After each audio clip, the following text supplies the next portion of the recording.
কথাটা নেই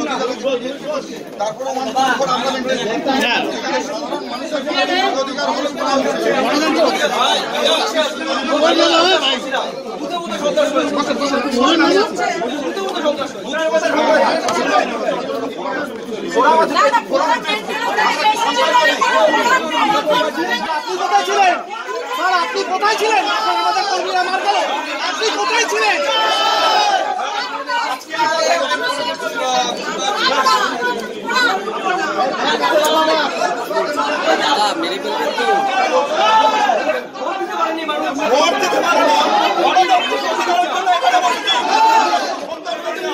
মনীষদা বসে একটু দাঁড়া, মনীষদা বসে একটু, মনীষদা বসো। পুলিশ পুলিশ পুলিশ তোমার যতই মারো মারলে তোমার একশো মারো। দাঁড়াও না,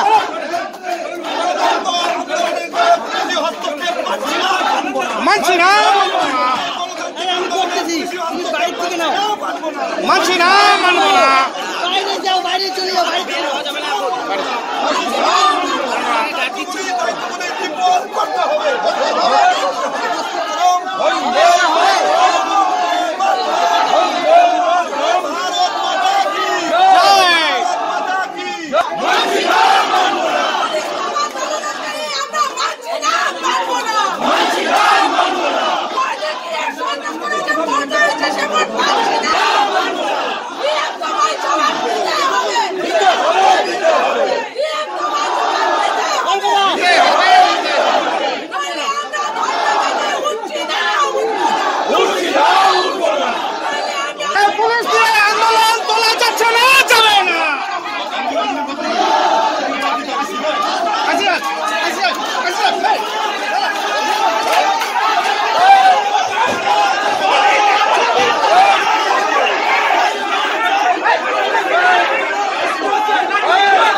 আমরা চাই আবার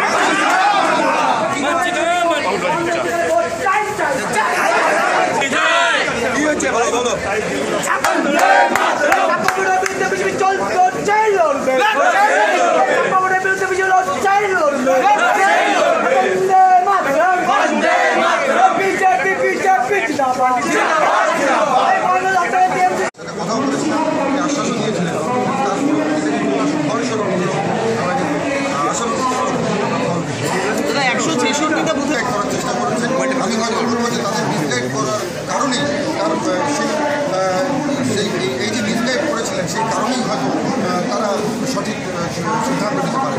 দাদা 166টার কথা বলেছেন, 166-র মধ্যে কতগুলো বুথে হবে মনে হচ্ছে?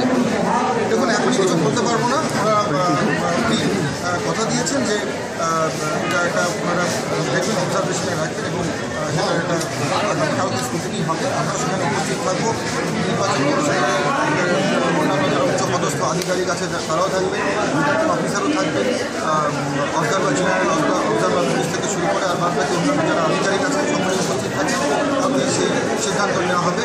আর আগামীকাল যদি এই সিদ্ধান্ত আমরা যদি দেখি যে এরকম কোনো সিদ্ধান্ত হয় যেটা অগণতান্ত্রিক, অর্থাৎ মানুষের গণতান্ত্রিক অধিকার যদি আমরা কাউকে সিদ্ধান্তের মাধ্যমে ফিরিয়ে দিতে না পারি, তাহলে আগামীকাল থেকে আমরা বৃহত্তর আন্দোলনে নামবো এবং ততক্ষণ পর্যন্ত আমরা আন্দোলন করব যতক্ষণ পর্যন্ত সাধারণ মানুষের গণতান্ত্রিক অধিকার আমরা ফিরিয়ে দিতে পারি।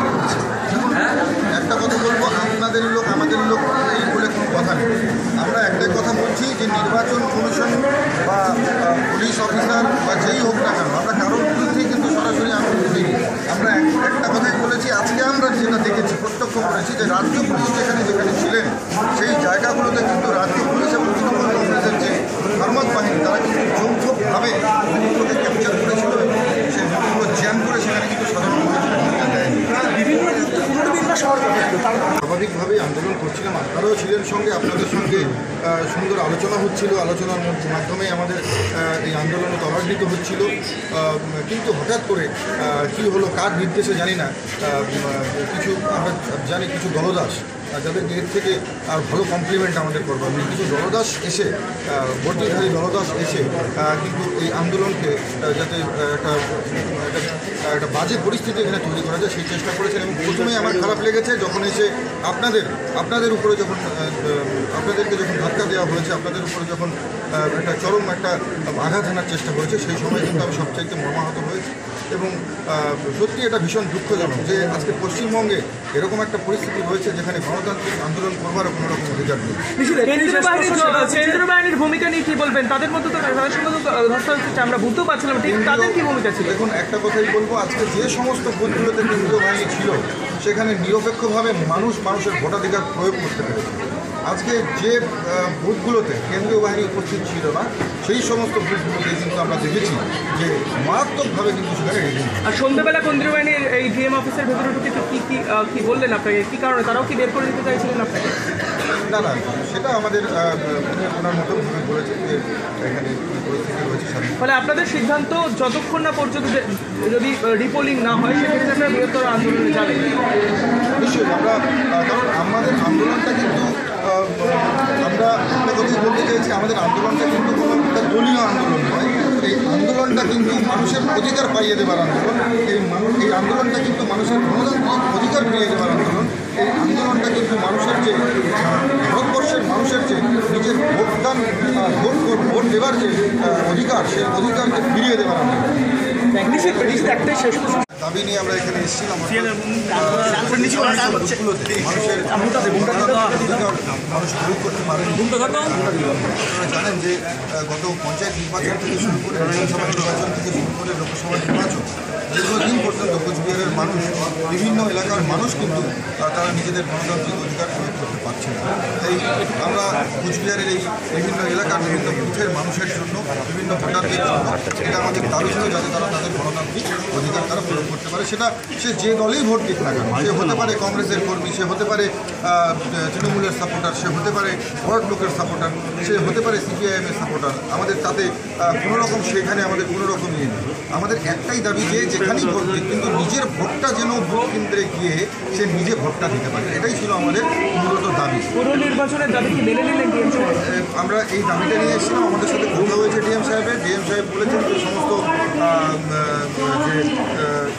যে আমরা লিস্ট তালিকা আমরা দিয়েছি সমস্ত তালিকাগুলোকে এক্সামিন করা হবে এবং আগামীকাল 8টায় স্ক্রুটিনি আছে, সেখানে অবজারভার থেকে আরও শুরু করে রিটার্নিং অফিসার থেকে শুরু করে আরও যারা বিভিন্ন নির্বাচন কমিশনের উচ্চ পদাধিকারী সবাইকে নিয়ে বসে আলোচনা হবে।